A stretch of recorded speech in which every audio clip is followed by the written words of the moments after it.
Yo no entiendo porque el doctor viene y me dijo, mira, padre, me viene intensivo, me viene a hablar así. Están agachando bien. Entonces viene de agachar bien. Sí. El doctor me dijo que le preguntara. Pero él viene y dice, ¿cómo lo vamos a ingresar si usted no lo funcionó?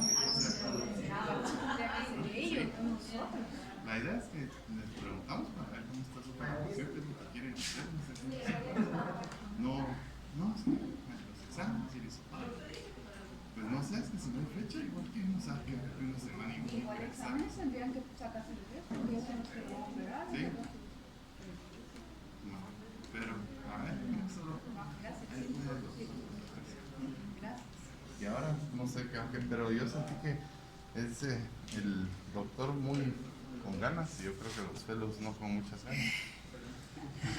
Sí, él es el único. Bueno, número 1, ¿cómo definen obesidad en pediatría según IMC?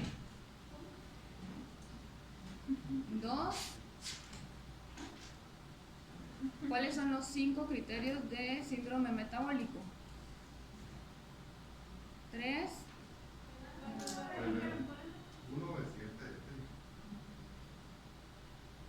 mencione 5 factores de riesgo para diabetes tipo 2 en pediatría. Factores de riesgo para diabetes tipo 2.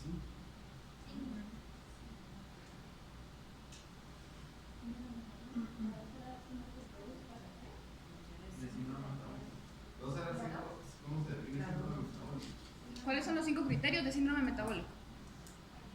Y la 3, 5 factores de riesgo. Para diabetes tipo 2. Y 3 alteraciones o enfermedades asociadas a diabetes tipo 2.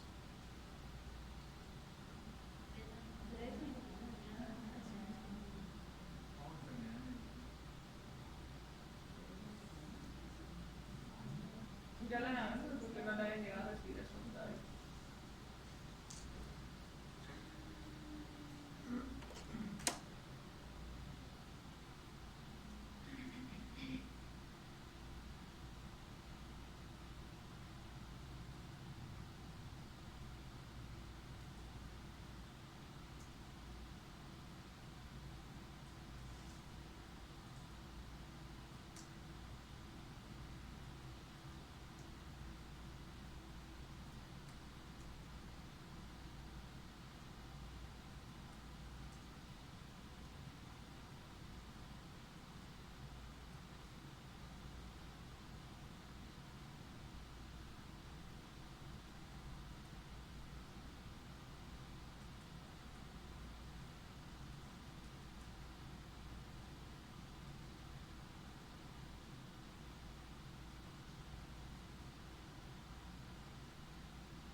Definir obesidad según la OMS. Según IMC. Ah, perdón.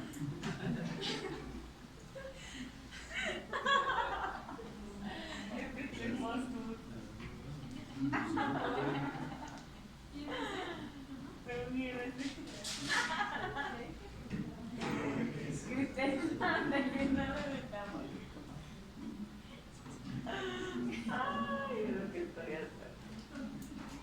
Factores de riesgo, parece no me toca.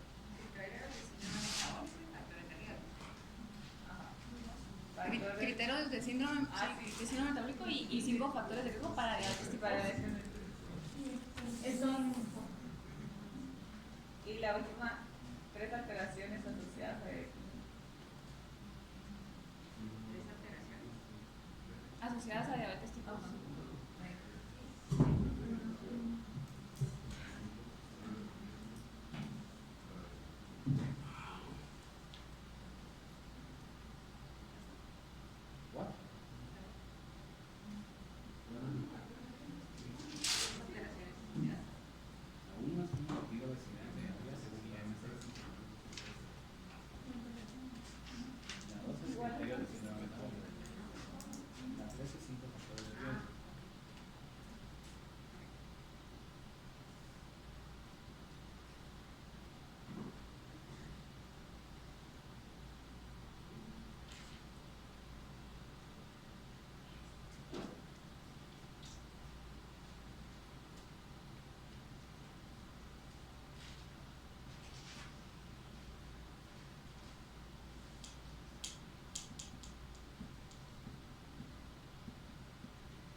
¿Listos?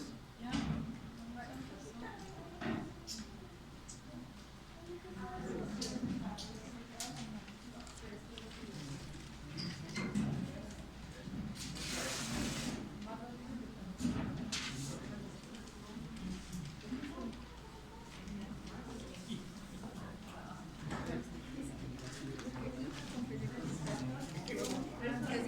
Sí.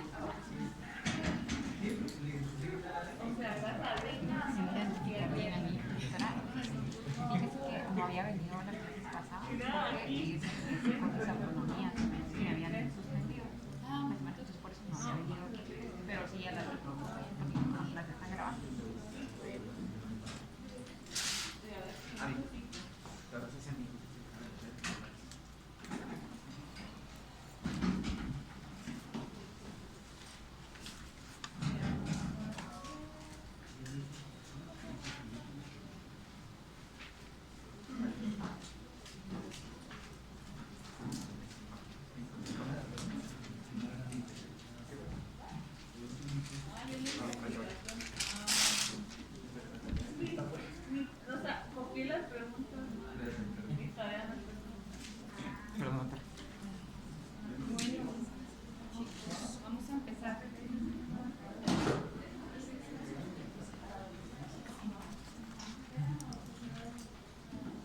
Entonces, hoy vamos a hablar de diabetes tipo 2 y obesidad en pediatría. Entonces, les quiero mostrar un poco de estadísticas para que vean lo serio del problema de la diabetes tipo 2.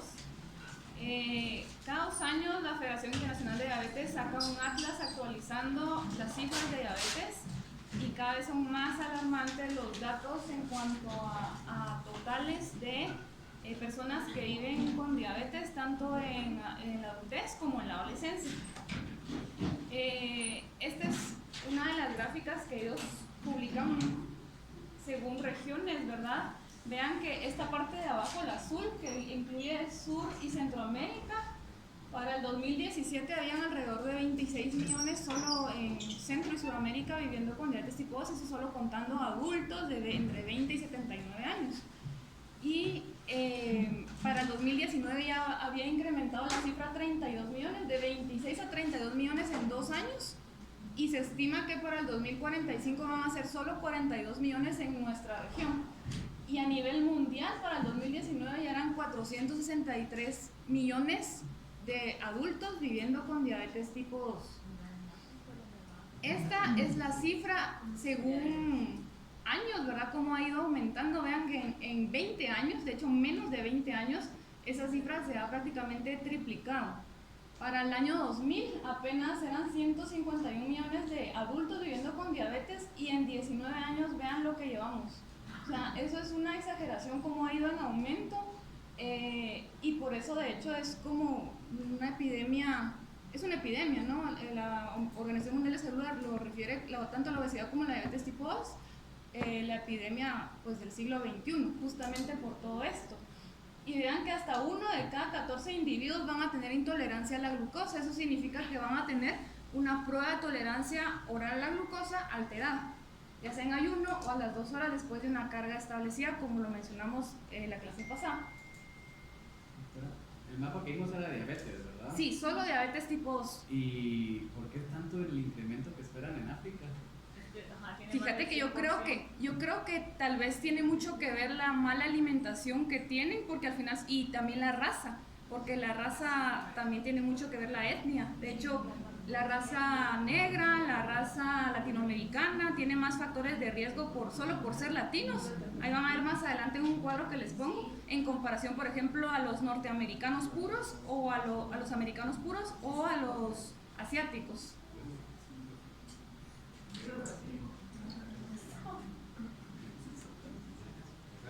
Y esta otra gráfica es muy importante también. Se recuerdan que en la clase pasada también les mencionaba que se estima que hasta un 40% de los casos están todavía subdiagnosticados. Hay un subregistro bien grande.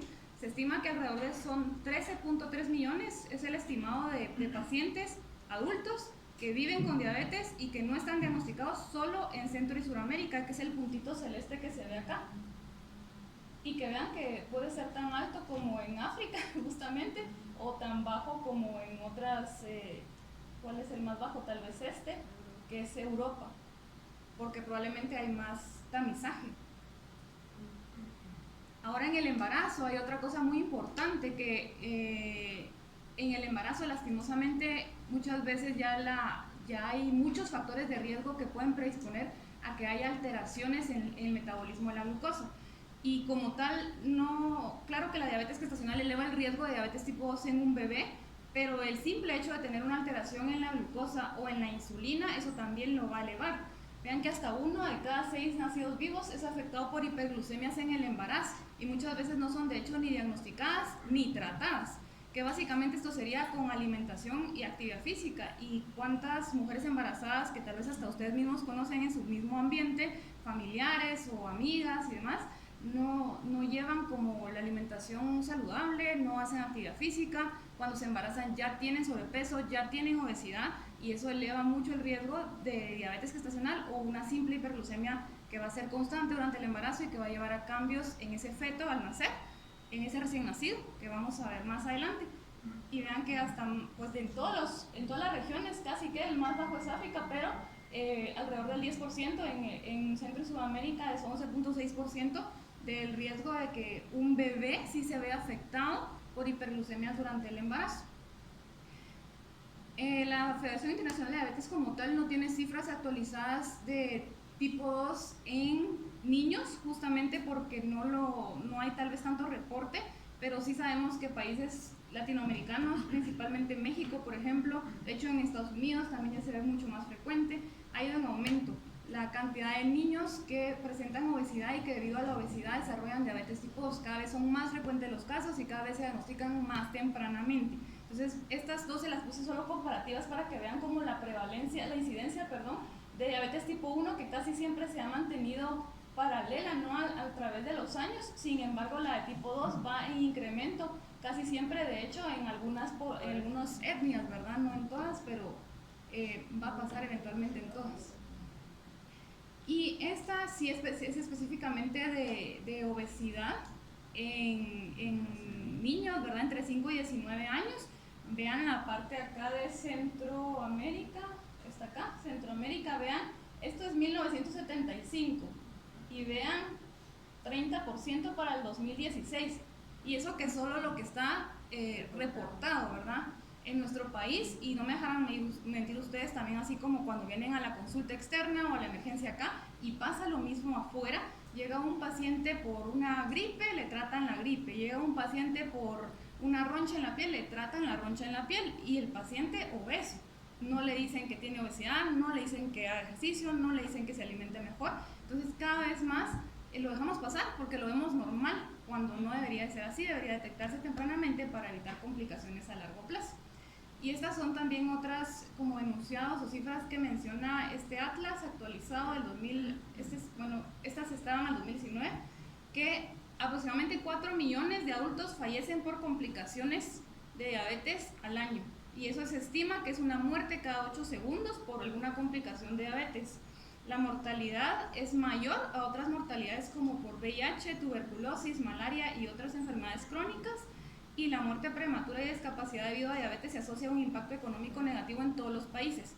Si un niño tempranamente se diagnostica con diabetes tipo 2, significa que más adelante en su adultez temprana va a tener más riesgo de tener ya complicaciones porque su diagnóstico fue más temprano, si no se cuida adecuadamente, y eso va a llevar a que tenga menos productividad, ¿verdad? Entonces va a ser una persona que no va a tener un impacto económico positivo tanto para su familia como para el país como tal, ¿verdad? Entonces, ¿cómo definimos diabetes tipo 2? Es una enfermedad metabólica caracterizada por hiperglucemia debido a la presencia de resistencia o insensibilidad a la acción de la insulina en órganos periféricos, lo que desencadena pues una hiperinsulinemia secundaria, y esta alteración en la secreción fisiológica crónica va a llevar también a un déficit parcial de la producción de insulina. La mayoría de pacientes con diabetes tipo 2, aunque su alteración principal es que la insulina no actúa adecuadamente a nivel periférico, eventualmente van a llegar a también tener una deficiencia en cierto modo de la producción de insulina por el mismo daño que causa a las células beta. Vamos a hablar de esto más adelante. Causa dos cambios principales, que es la glucotoxicidad y la lipotoxicidad, que van a dañar las células beta del páncreas y que van a hacer que la producción de insulina sea menor cada vez, y que la que se produzca sea probablemente una insulina como de menor calidad, digámoslo así, que ya no va a actuar de la misma forma en la que estaba actuando antes de tener esa resistencia a la insulina. Y se recuerdan que les había dicho que la diabetes tipo 1 correspondía alrededor del 10% de los casos, pues la diabetes tipo 2 es un 90% prácticamente, ¿verdad? Así que los otros tipos de diabetes realmente es menor a un 5%. ¿Qué causa pues la diabetes tipo 2? Pues lo principal, la resistencia a la insulina, y como les decía que también va a haber deficiencia parcial en la secreción eventualmente, pero hay muchos factores involucrados. Esto no va a ser solo de una causa, sino que es multifactorial, que es desde, por ejemplo, la mala alimentación, la obesidad o el sobrepeso, presencia de la resistencia a la insulina, que se manifiesta como acantosis nigricans, el antecedente familiar directo de padre o madre, por ejemplo, tíos, abuelos con diabetes tipo 2, u obesidad o alguna otra enfermedad metabólica, sedentarismo. Y esto de acá también es muy importante, ¿verdad? Recién nacidos con restricción del crecimiento intrauterino, bajo peso o macrosómicos, ¿verdad? Cada vez de hecho es más frecuente que se presenten esas alteraciones y van a tener un riesgo a futuro mayor en comparación a alguien que nace con peso adecuado al nacer, ¿verdad? Para enfermedades metabólicas. Entonces, ¿qué pasa? Que, por ejemplo, va a empezar, como mencionaba la vez pasada, siempre vamos a tener como la parte genética, pero una predisposición genética que no en todos va a estar, pero sí puede haber, por ejemplo, vamos a mencionar más adelante que siempre hay algunos genes que están asociados a obesidad, ¿verdad? Casi siempre estas son obesidades pues monogénicas, es decir, debidas a una alteración simplemente en un gen que va a causar una obesidad casi que mórbida desde etapas tempranas de la vida. Pero hay otras enfermedades, otras alteraciones en genes como cambios epigenéticos que se causan pues básicamente por disruptores químicos a los que estamos expuestos, principalmente la madre o durante el embarazo, que va a predisponer a que un gen o un cromosoma como tal en sí tal vez tenga una pequeña parte en la cual se cambia la conformación, porque sí son cambios conformacionales que hace que un gen se exprese de mayor forma o que se exprese de menor forma, y eso va a llevar a que tal vez sean algunas personas más susceptibles a la obesidad o a la diabetes tipo 2. Y si además de eso tenemos estímulos ambientales como los que les mencionaba, la alimentación, la falta de actividad física o el antecedente familiar, va a llevar pues eventualmente a una resistencia a la insulina. Esa resistencia a la insulina va a estar asociada a dislipidemia, a otras alteraciones que vamos a mencionar más adelante, que van de la mano, son componentes del síndrome metabólico, y eventualmente van a llevar a agotar esa reserva pancreática, que es lo que va a causar que haya una menor producción de insulina también y que pues se manifieste la diabetes tipo 2. Además de eso va a causar como otras alteraciones, de hecho también en las citocinas proinflamatorias que van a estar elevadas. De hecho tanto diabetes tipo 2 como obesidad se definen también como una enfermedad que va a llevar a una inflamación crónica per se, y que también va a alterar otra como expresión de ciertas moléculas en el organismo, específicamente ¿se recuerdan que habíamos hablado la vez pasada de los transportadores GLUT, que están presentes no solo en el páncreas, sino también en otros órganos, que van a aumentar la sensibilidad de la captación de la glucosa en los órganos? Y esos GLUT van a estar disminuidos en obesidad generalmente, o va a haber una pequeña alteración que hace que no se unan adecuadamente a la glucosa. Entonces, pues todo esto que les mencionaba, lo que va a hacer básicamente al inicio va a ser aumentar el tejido adiposo, que casi siempre inicia a nivel de tejido adiposo visceral o central o abdominal. Esto va a tener una alteración tanto en la pues, activación de los ácidos grasos, que va a haber mayor lipólisis. Eso va a desencadenar que haya más ácidos grasos libres. Esto va a alterar también la función y la acción de la adiponectina, y esto va a llevar a que haya tanto en tejido musculoesquelético como en el hígado alteración de gluconeogénesis y glucogenólisis, que hablamos también la vez pasada. Van a llevar también hormonas contrarreguladoras, y eso va pues alterar también toda la parte inflamatoria, que también la vez pasada van a haber mayor citocinas inflamatorias, principalmente interleucina 6, factor de necrosis tumoral. Va a activar el inhibidor del activador de plasminógeno tipo 1, que es lo que va a hacer principalmente, va a predisponernos a un estado protrombótico, y por eso es que en ellos es más frecuente, por ejemplo, dislipidemias asociadas a aterosclerosis a edades muy tempranas. Y en las células beta pues va a haber un fallo eventualmente, como les decía, en la producción de insulina, por específicamente glucotoxicidad y lipotoxicidad, que este exceso de ácidos grasos libres en el organismo va a actuar directamente también en la célula beta, lo que va a promover la liberación constante de insulina, y esa liberación constante va a hacer que eventualmente se llegue a agotar la reserva, y la glucotoxicidad hace de que ese exceso de glucosa que está intentando llegar a la célula beta para producir más insulina se dé de una manera inadecuada, porque los receptores GLUT ya no los están sensando de manera adecuada, y estos dos cambios juntos van a hacer que esa reserva de insulina se vaya agotando con el tiempo.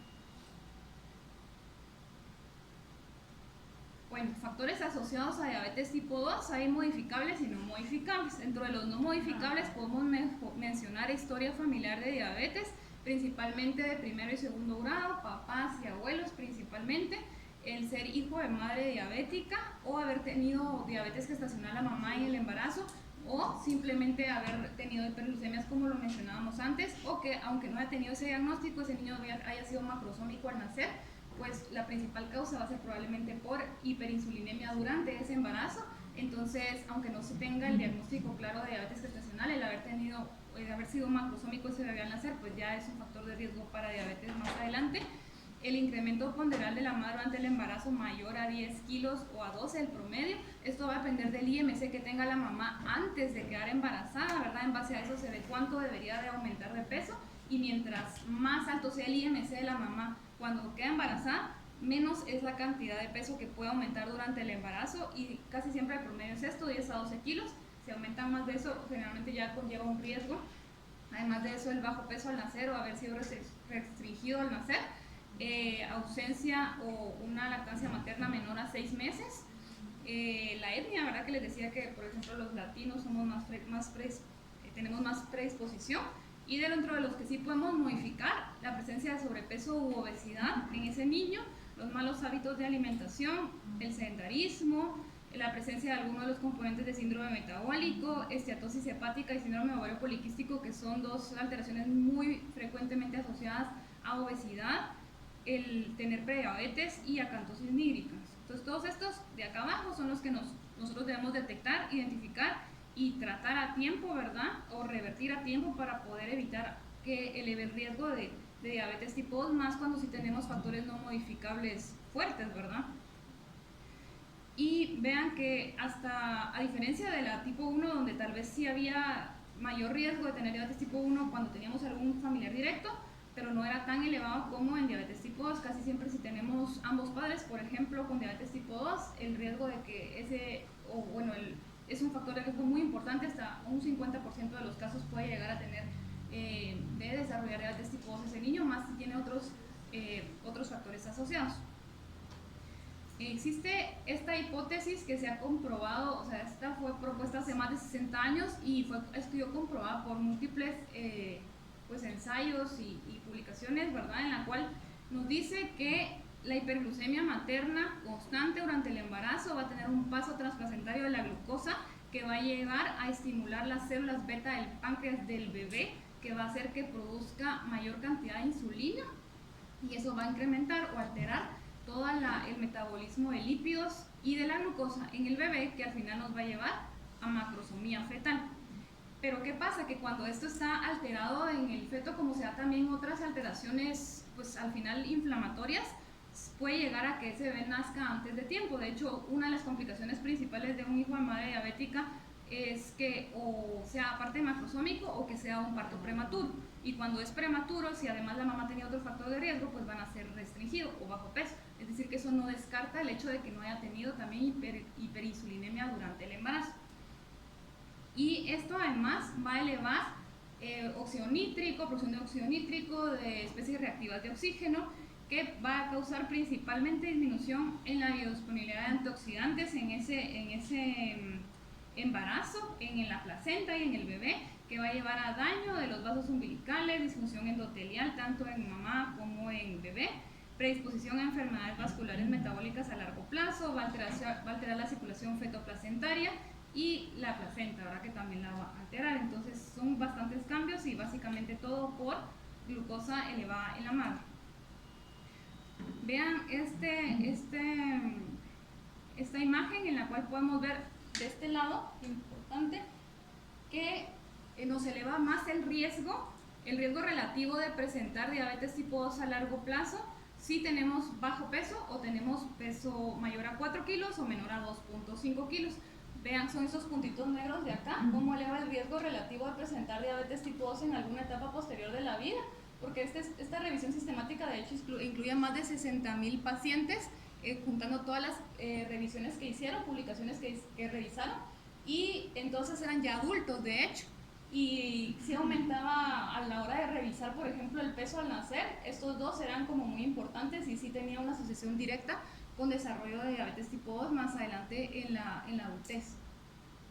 Y también existe esta otra hipótesis que ha sido propuesta desde hace muchos años por un médico de apellido Barker, que se llama fenotipo del ahorrador, ¿Qué nos dice de que todo feto que está expuesto in útero a alguna situación de estrés, por ejemplo, desde presión alta, alcohol, tabaquismo, anemia, malnutrición en la madre, que malnutrición incluye desde desnutrición o alimentación alta excesiva también, estrés o diabetes o hiperglucemia en este caso, va a llevar a que haya pues una programación fetal metabólica que va a llevar a cambios adaptativos en este feto, que va a hacer que eventualmente pase lo mismo que hablábamos, que pueda llegar a tener mayor riesgo de nacer bajo peso, restringido o macrosómico, que como ya viene con una programación metabólica de un fenotipo ahorrador, va a hacer que eventualmente en los primeros meses o años de vida, generalmente los primeros 2 años de vida, hay que tener mucho cuidado con la alimentación de estos bebés, porque si estamos expuestos a una sobrealimentación, ¿verdad? O quererlos aumentar más rápido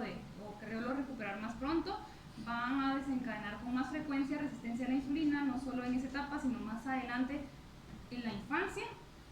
Y si además está expuesto a un ambiente obesogénico, que eso se conoce como pues, todos los cambios ambientales, desde la mala alimentación, la falta de actividad física, un crecimiento recuperador acelerado, va a llevar eventualmente cuando sea adulto a ser más susceptible para diabetes tipo 2 o enfermedades cardiovasculares, y esto cada vez pasa más a una edad más temprana, es decir, adolescencia, infancia, ¿verdad? Ya no tan en el adulto.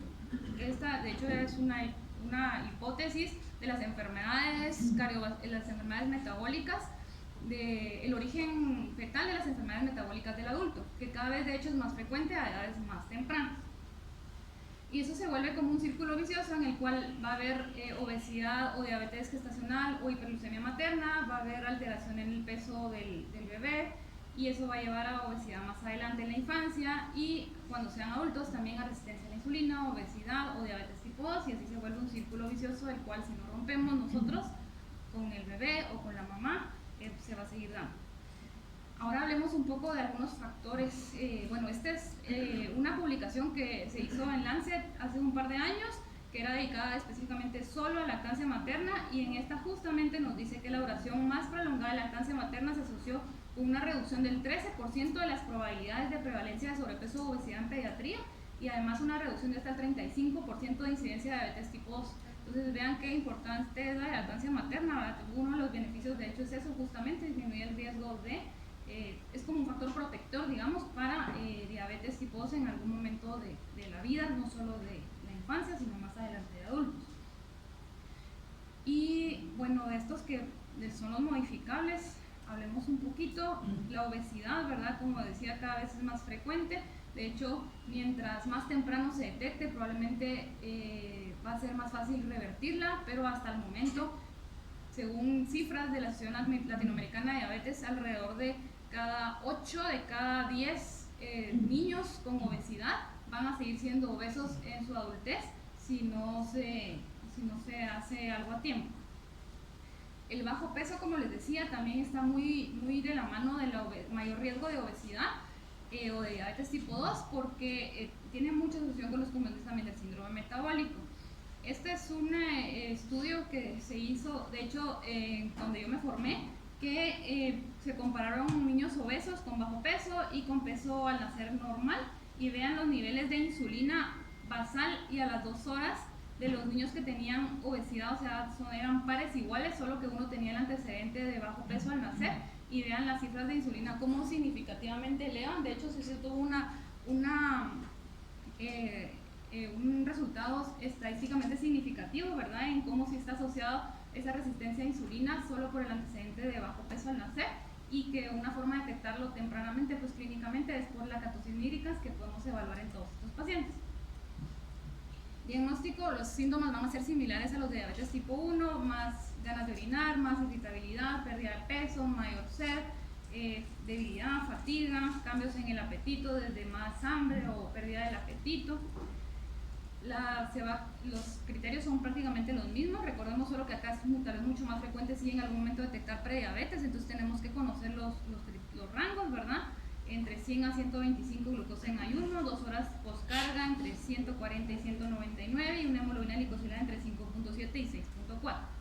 Y los de diabetes son los mismos que para diabetes tipo 1, que son síntomas clásicos de diabetes, más una glucosa al azar mayor a 200, glucosa en ayuno mayor a 126 con al menos 8 horas de ayuno, poscarga mayor a 200, y hemoglobina glicosilada mayor a 6.5. Esto recuerden que el único que hace el diagnóstico por sí solo es el de síntomas clásicos más glucosa al azar, pero cualquiera de los otros se debe repetir con la misma prueba, repetirla o otra más, que siempre el gol estándar es la prueba de tolerancia oral a la glucosa.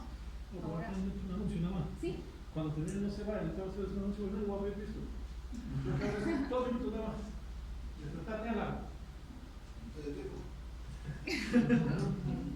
Después, otra cosa muy importante es en quienes está indicado hacer como tamizaje para diabetes, es con la prueba de tolerancia oral a la glucosa por ser el estándar. Y vean esto, que según la Asociación Americana de Diabetes, de hecho en sus últimas guías del 2021, considera que todo niño que tenga o adolescente que tenga sobrepeso u obesidad, más un factor de riesgo asociado, deberíamos de realizar una prueba de tolerancia oral a la glucosa. Es decir, solo tener sobrepeso o obesidad ya es una indicación para hacer una prueba de tolerancia oral a la glucosa. Los factores de riesgo, un solo factor, vean que solo ser latino, es decir, en nuestro país ya solo sobrepeso y obesidad es una indicación en niños para hacer una prueba de tolerancia oral a la glucosa.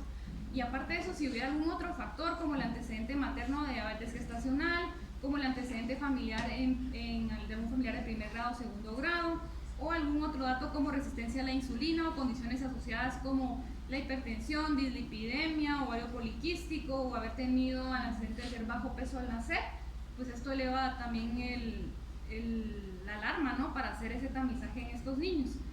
Y si saliera normal, ¿qué pasa? Pues no es que sale normal y ahí lo dejamos, sino que como todavía tiene el factor de riesgo importante que es el sobrepeso o la obesidad, debemos repetir esta prueba al menos en un intervalo de 3 años, aun si el niño fuera asintomático, si en 3 años todavía persiste el sobrepeso o la obesidad. El tratamiento de la diabetes tipo 2 pues también implica educación en diabetes, ejercicio y dieta, y aquí en medicamentos es un poquito más flexible porque pues como son no insulino dependientes, claro que muchas veces llegan a necesitar insulina, pero se pueden manejar con otros medicamentos también.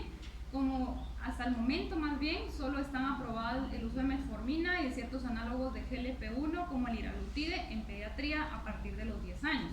Entonces, la metformina, pues como ustedes saben, es de las familias de las biguanidas, reduce, ¿qué efectos va a tener? Específicamente en la glucogenólisis y la gluconeogénesis hepática, la va a disminuir, va a incrementar además la sensibilidad y la captación periférica a la glucosa porque va a aumentar la producción, digamos, o la expresión de los receptores GLUT, y esto está aprobado desde los 10 años en una dosis alrededor o promedio entre 500 y 2000 miligramos al día.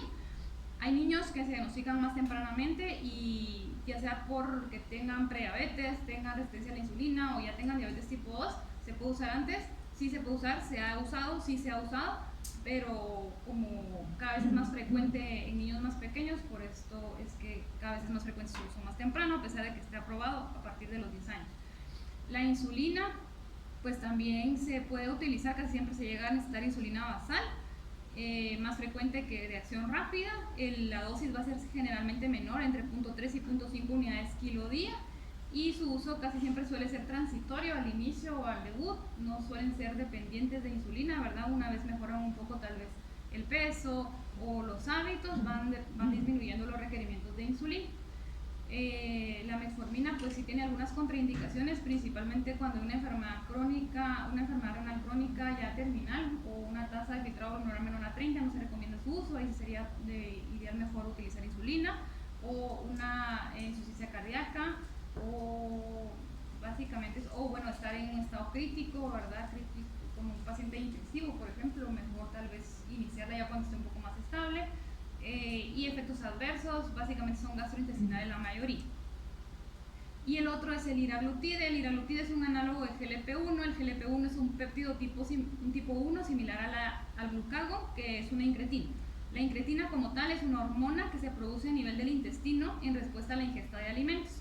Y va a causar muchos efectos a nivel sistémico que va a mejorar la producción de insulina a nivel del páncreas, va a disminuir el apetito o va a aumentar la saciedad a nivel central.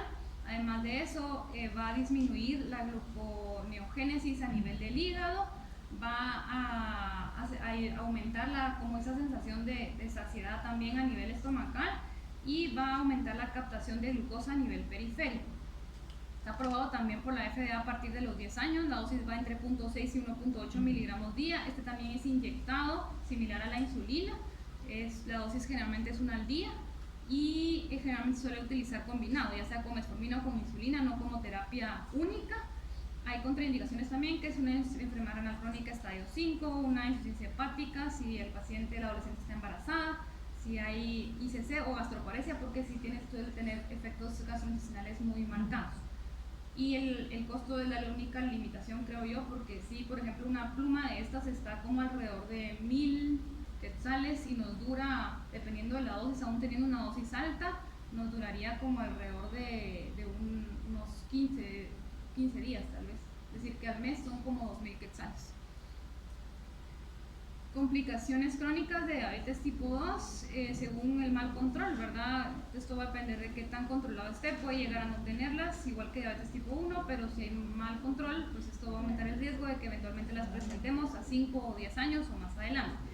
Microvasculares, las mismas que en diabetes tipo 1, nefropatía, retinopatía, neuropatía, macrovasculares, principalmente hipertensión y lipidemia, y las no vasculares en estos pacientes talla baja, casi siempre porque hay mayor riesgo de pubertad precoz, enfermedad de hígado graso no alcohólica, síndrome metabólico, y el seguimiento pues se inicia al diagnóstico, a diferencia que con la diabetes tipo 1 que vimos que se iniciaba cuando empezaba la pubertad o cuando ya hubieran 5 años de diagnóstico, porque en esta suelen ser como más prevalentes las complicaciones de diabetes tipo 2 o tal vez más severas o más agresivas, digámoslo así, por todo el estado proinflamatorio que conlleva y protrombótico que conlleva en la diabetes tipo 2 a diferencia de la diabetes tipo 1. Objetivos de glucosa van a ser similares a tipo 1, el automonitoreo al inicio suele ser similar, poco a poco se va disminuyendo y puede omitirse de hecho si no tenemos dependencia de insulina, y ya solo seguirlo por ejemplo con hemoglobina glicosilada o glucosas séricas cuando llegue a su consulta. Siempre el seguimiento se recomienda que sea también por psicólogo, nutricionista, parte del endocrino, para mantener toda la parte, para ser multidisciplinarios, ¿verdad? Y de todo mantenerlo como completo. Hablando un poco de obesidad, pues es una enfermedad multifactorial. Sobrepeso se define por un IMC entre percentil 85 y 95 para edad y sexo, y obesidad se define como un IMC igual o mayor a percentil 95 para edad y sexo, y esto se hace pues graficando al paciente en una gráfica ya sea de la OMS o de la CDC de IMC. Obesidad central también es un dato importante, se define como una circunferencia abdominal mayor a percentil 90 para edad y sexo, que hay tablas establecidas para cada etnia. Y como les decía que hasta 8 de cada 10 niños van a persistir con obesidad en la adulta si no hacemos algo a tiempo. Para el 2019 UNICEF tenía algunas cifras que se estima que 40 millones de niños menores de 5 años actualmente están con sobrepeso a nivel mundial. En el año 2000 1 de cada 10 niños tenía sobrepeso y para el 2016 ya era 1 de cada 5. En Guatemala se estima que un 30% de los niños entre 5 y 19 tienen sobrepeso y obesidad. Ah, sí. De eso y encontré, o sea, avisé a una escuela. Ajá. Y luego agarré a los niños que tenían circunferencia abdominal mayor a 90 y eso los agarré y de eso es 39%. Está bien, o sea, de verdad que sí es más, de hecho, porque esta cifra no es, o sea, es del 2016 creo yo, la de Guatemala, estaba en del de UNICEF, y de hecho esta última publicación de UNICEF, no sé si ustedes en algún momento la han visto, pero porque habla de todo, habla de obesidad, de nutrición, de bajo peso, de las prevalencias, y de hecho en Guatemala salen muchos como no reportado o no confiable, sale como un asterisco y hasta abajo como otros países de Centroamérica que el dato no es exacto. Entonces creo que también aquí en Guatemala falta mucho eso, ¿verdad? Detección y síndrome metabólico. Entonces de eso, 39% me salió que el 29% tenía síndrome metabólico. O sea, utilice todos los criterios. Sí, de hecho el simple hecho de tener obesidad, probablemente el riesgo de que haya algún otro componente asociado al síndrome metabólico es muy alto, y por eso es que siempre hay que buscarlos también.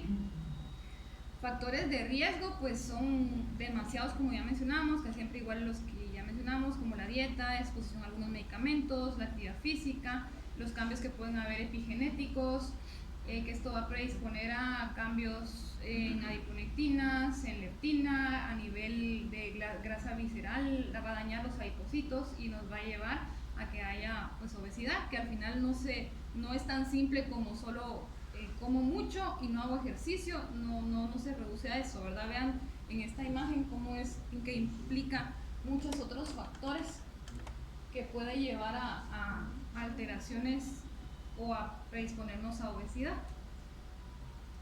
Hay dos periodos, más bien son 3 periodos críticos en la infancia en la cual tenemos mayor riesgo de desarrollar obesidad o de aumentar nuestro riesgo más adelante de desarrollar obesidad, que como les decía, uno es este periodo de los 1000 días, ¿verdad? El embarazo y los primeros 2 años, que de hecho si ahí, por ejemplo, se está sobrealimentando al bebé o se le expone tempranamente a alimentos altos en calorías vacías, por ejemplo, o azúcares añadidos, o la alimentación de la madre no es la adecuada cuando está embarazada, todo esto va a elevar el riesgo de obesidad más adelante en la etapa de la infancia.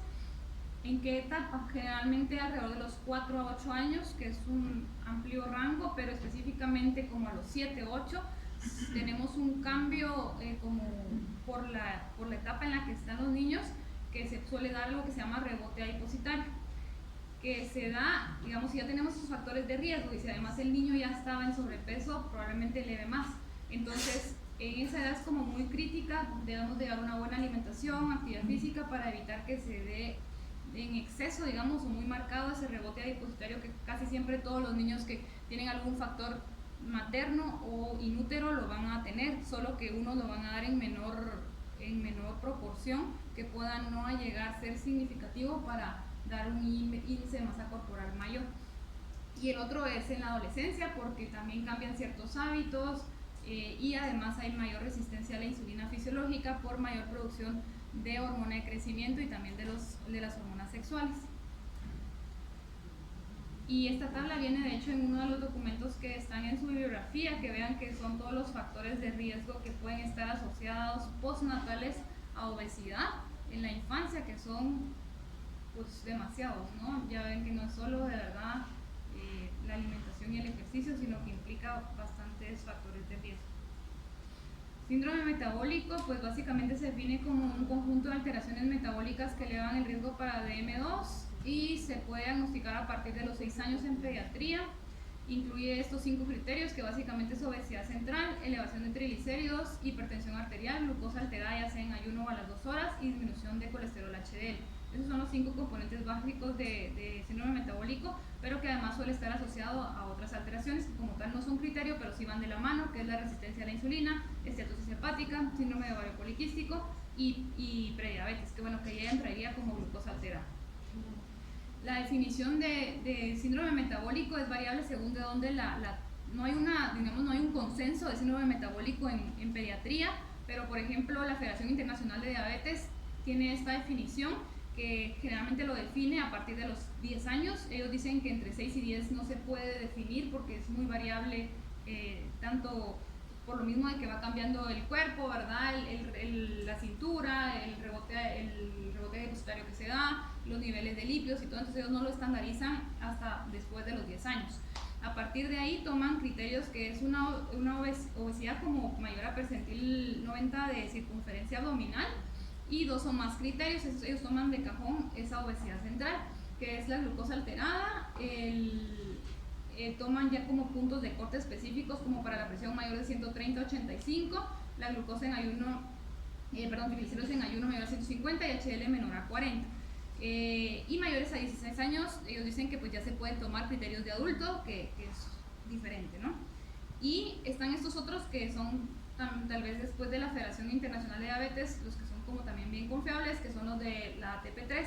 Los criterios de la ATP3, lo bueno es que ya lo ponen a uno como por percentilas, que es mejor en niños, ¿verdad? Entonces, que nos dice que siempre igual tener 3 criterios de los 5, obesidad abdominal con una circunferencia mayor a percentil 90 para edad y sexo, presión arterial mayor a percentil 90 para edad y sexo, triglicéridos mayor a 110 o mayor a percentil 95 para edad y sexo, colesterol HDL menor a 40 o menor a percentil 5 para edad y sexo, y la glucosa siempre igual mayor a 100 en ayuno o a 140 tras una carga de glucosa anhidra. Entonces, para mí son un poco más confiables estos porque no ponen un punto específico como mayor a 150, sino que va a depender según la edad, la percentila que tengamos. Y según la Asociación Latinoamericana de Diabetes, debido al incremento de la obesidad y diabetes tipo 2 en pediatría, pues ya definen síndrome metabólico a partir de los 6 años. Así que en nuestro medio sí podemos definir síndrome metabólico a partir de los 6 años.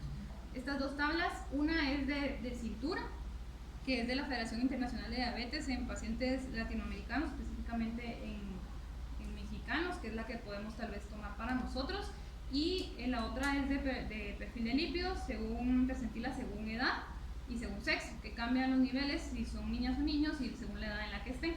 Entonces podemos tomar, yo creo que más confiable los de percentilas para triglicéridos y colesterol HDL. Y pues la obesidad, como saben, lleva a otras alteraciones de la mano que puede llevar a afectar hasta la autoestima, ¿verdad? Caer en depresión. Eso va a hacer también como un círculo vicioso que el niño persista en obesidad, porque también tiene que ver mucho la parte emocional y por eso sí se recomienda también un tratamiento por psicología. Alteraciones osteoarticulares, también apnea del sueño obstructiva, estrías en la piel, ¿verdad? La piel se vuelve más seca, más sensible. Además, y todo esto pues va a afectar, yo creo que al final, la autoestima del niño. Y pues claro que hay otras causas que pueden ser genéticas, hay síndromes específicos, por ejemplo, tal vez de pediatría, de lo más frecuente, no es tan frecuente pues, pero lo que hay que sospechar cuando es una obesidad tal vez muy significativa con otros datos asociados es el síndrome de Prader-Willi, que casi siempre se va a asociar, por ejemplo, a retraso en el desarrollo, hipotonía al nacimiento, retraso en el habla. La ganancia de peso casi no suele ser en los primeros 2 años, sino después de los 2 años de vida, y suele tener pues un peso adecuado al nacer, es una talla normal, ¿verdad? Se sospecha más adelante cuando ya tiene retraso en el desarrollo, dificultades para la alimentación en los primeros meses. Está este otro de Bardet-Biedl, que también puede estar asociado a otras alteraciones que son como del sistema genitourinario, también alteraciones en retina, que de hecho yo creo que, no me acuerdo quién estaba en USIM cuando le pedimos a una niña, contigo fue, ¿verdad?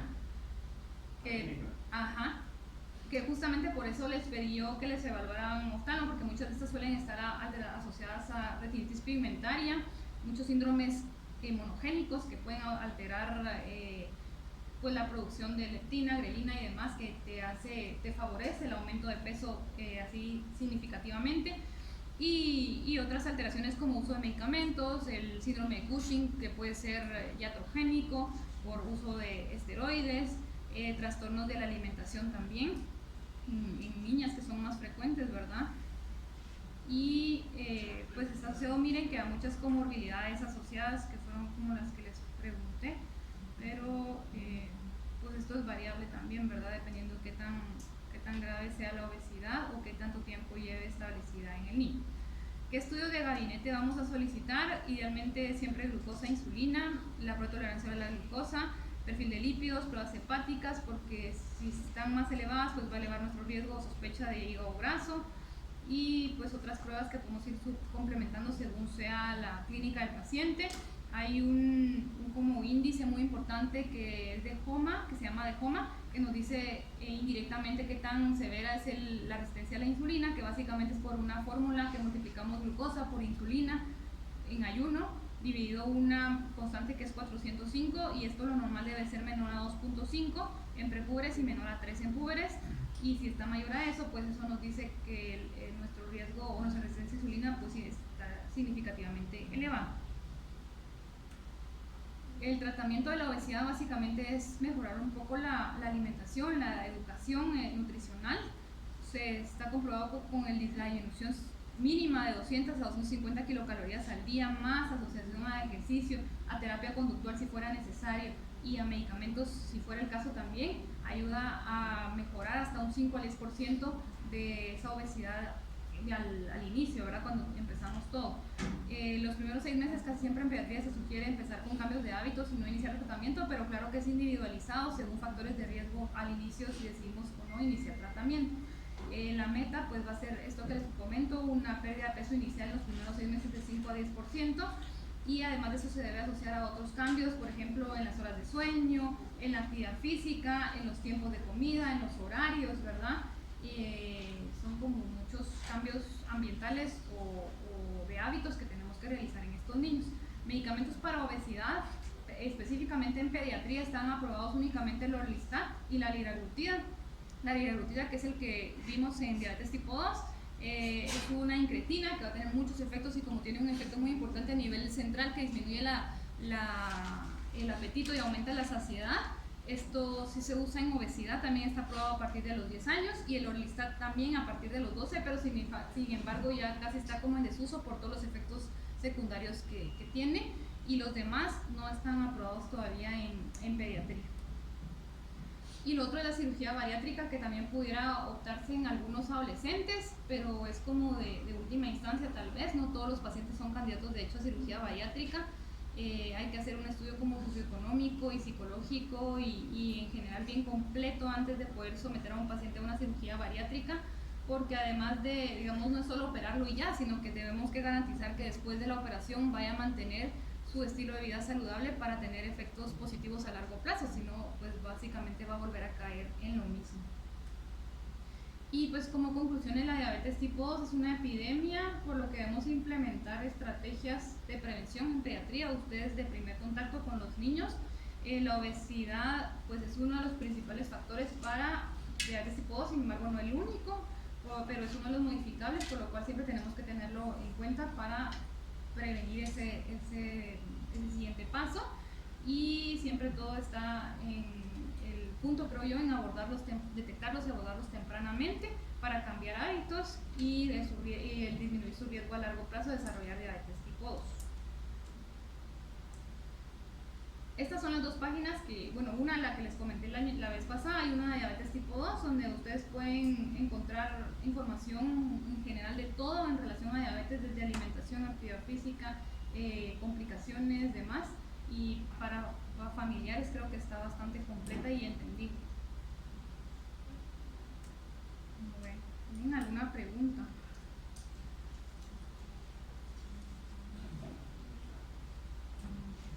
Cuando nos llegan a la emergencia pacientes ya con acantosis y sobrepeso, que llegan por X o Y razón, diarrea o algo así, ¿qué deberíamos hacer con ellos?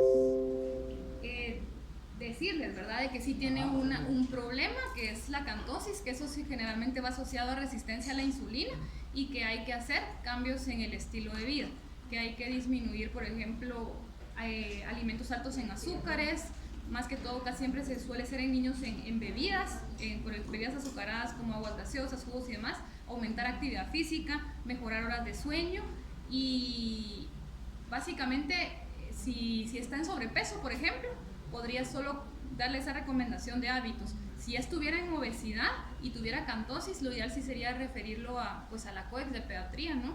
Y decirle, mire, si es una enfermedad, porque la obesidad es una enfermedad, hay que cambiar hábitos, hay que hacer esto, y si puede, hágase, no sé, glucosa, insulina, vaya a la consulta o vaya con su pediatra.